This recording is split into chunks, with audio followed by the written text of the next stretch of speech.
We're all born intuitive eaters. It's how God designed us. We have all the parts that we need to have a relaxed, peaceful relationship with our food, where we can confidently decide for ourselves when, what, and how much to eat. So now when we're talking about intuitive eating, we're talking about getting back to that original state, where we're learning to reconnect with our body and trust ourselves again. And in order to do that, we have to unlearn and heal from diet culture's harmful messages and false narratives. There are 10 principles to intuitive eating. They're not rules. They're more like guideposts. They're touch points that help us to nurture a healthy relationship with our food. When these are all in place, we're caring for ourselves and our body. We're not having to spend a ton of time thinking about our food or our weight. We can eat our food, get our needs met, feel content and satisfied, and then walk away from our food and move on with the rest of our lives. And it's for exactly that reason that diet culture targets all of these areas. Because diet culture needs us to feel dependent on somebody else to tell us how to eat and exercise. Knowing these 10 principles helps us to check in with ourselves and see where we're at. See what's hard, see where there's room for healing. It's not about getting these all right. It's about getting to know yourself, your body, your story.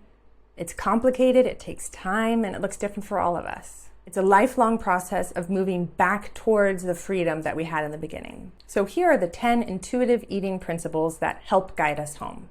The first principle is possibly the most essential because it ties into all the other principles. It's called reject the diet mentality. And for so many reasons, I think this is the hardest one for us to wrestle with and embody. Mainly because rejecting the diet mentality doesn't just mean stop dieting. That's a piece of it, but there's so much more to it. It's a whole mindset shift, moving from a diet paradigm to an anti-diet paradigm, including learning the truth about our food, our weight, and our health. All these things that we've grown up just believing to be true. We just think they're common knowledge, and we've never thought to question them.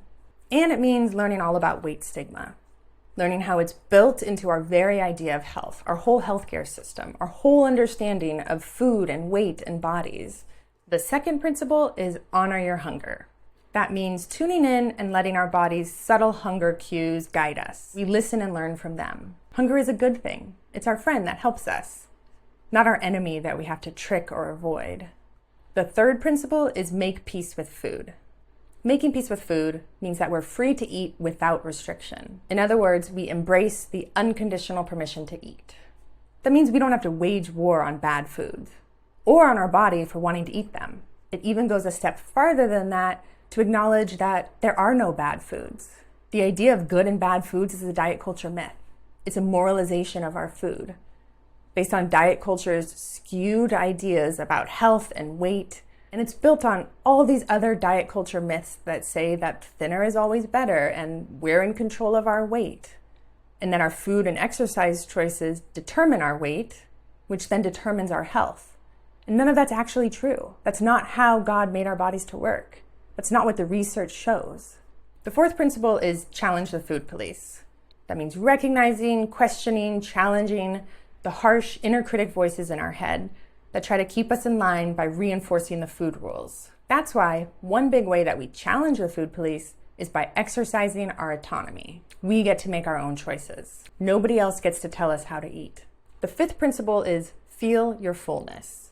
That means reconnecting with our fullness and all the natural bodily sensations that come with it, without fear or shame or judgment. Fullness is a neutral state of being that actually gives us really helpful information about our body. And it's also a pretty big piece in feeling satisfied with our food, which brings me to the sixth principle. Discover the satisfaction factor. So much of having a healthy relationship with our food ties into the idea of feeling satisfied by our food. It's our sense of satisfaction that helps us to make our own food choices. And it helps our body to get what it's needing. The seventh principle is befriend your emotions.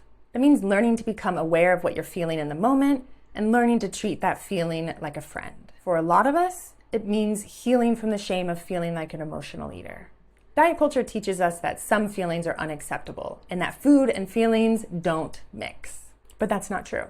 We can welcome all of our feelings as a part of our unique, authentic experience and as a helpful way to know what we need and how to take care of ourselves. The eighth principle is respect your body. That means rebuilding a mutually trusting relationship with our body. Instead of being enemies, we're friends that take care of each other and meet each other's needs. We respect that our body has needs, and we respect it enough to not just try to give it the bare minimum that we think it needs. It also means accepting that God designed our body, our shape, and our size according to a specific blueprint that He dreamed up because He loves us and our body. The 9th principle is joyful movement. It reimagines how we think about exercise and the reasons we're motivated to move our body in the first place. Joyful movement means moving our body in life-giving ways that actually feel good, that we enjoy, and that respect our body's needs and limitations. When it comes to joyful movement, the options are endless. There's so much room for creativity. The 10th principle is called gentle nutrition. I think the biggest takeaways here are to try to eat enough and try to eat a variety. Now, these principles aren't necessarily in any specific order, except for this last one. Gentle nutrition is specifically last for a few good reasons. One of them being that it is so easy for the diet mentality to sneak in here. Another reason is that when all the other parts are working together smoothly, we naturally do this. We don't restrict. We're not trying to stay away from bad foods. We're listening to our body and allowing it access to a variety of foods so that our body gets what it needs. So that's intuitive eating. It's a journey back to our original way of being, where food is about nourishment and connection and celebration. Beautiful times in life where we can be present with the people we love. It's a life that doesn't revolve around our food or our weight. It's freedom, it's peace, it's relaxed, it's even joyful. I'm Damara, Christian intuitive eating coach. If you like this video, this content, then like and subscribe. Thanks for watching.